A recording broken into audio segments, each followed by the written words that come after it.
ఈ ద్రోహ కాలంలో అనేక అంచెలుగా, అనేక తలాలుగా, అనేక రూపాలలో ద్రోహం చుట్టుముడుతున్న సమయంలో మనందరం కగారు యుద్ధం చుట్టుముడుతుంది అనుకున్నాం. నేను దాంట్లో కూడా మళ్ళీ వస్తాను, టైం ఉంటే. ఇది కగారు యుద్ధం మాత్రమే అని మళ్ళీ వస్తాను.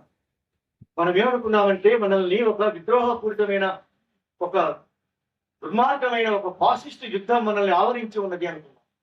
ఒక మావోయిస్ట్ ఉద్యమాన్నే కాదు, సమాజం మొత్తాన్ని. అని చివరికి తేలింది ఏమిటి అంటే, యుద్ధం మాత్రమే కాదు, విద్రోహం చుట్టుముట్టి ఉన్నది.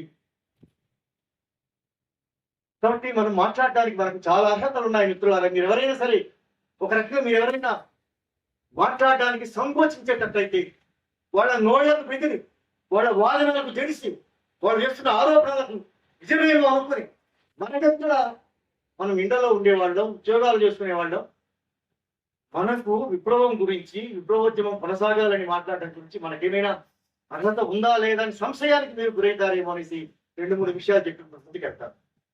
మనకెందుకు విప్లవం గురించి మాట్లాడే అర్హత ఉన్నది అంటే, మనము వ్యక్తులుగా, సంస్థలుగా, ఈ సమాజంగా 3 తరాలుగా విప్లవ భావజాలాన్ని వ్యాపింపజేయడంలో మనందరము భాగమై ఉన్నాము. మనందరము మనకు తెలిసిన పద్ధతిలో ఒకరు కవిత్వం రాయవచ్చు, ఒకరు పాట పాడవచ్చు, ఒకరు ప్రతినిధారణ చేయవచ్చు, ఒకరికి సమ్మె చేయవచ్చు, ఒకరికి కరపత్రాన్ని పంచిపెట్టవచ్చు, ఒకరికి మంచినీళ్ళ ధ్యాస అందించవచ్చు, పోరాడేవాళ్ళు.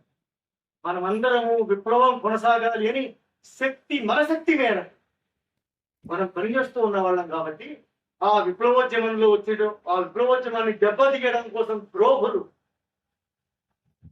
కుట్రపూరితంగా వేరు పురుగులాగా అందులో చేరి దాన్ని ధ్వంసం చేయడానికి ప్రయత్నం చేస్తూ ఉన్నప్పుడు, మనం ఖచ్చితంగా విప్లవం పక్షాన ఉండి వాళ్ళని ప్రశ్నించే హక్కు మనకున్నది, బాధ్యత కూడా మనకు.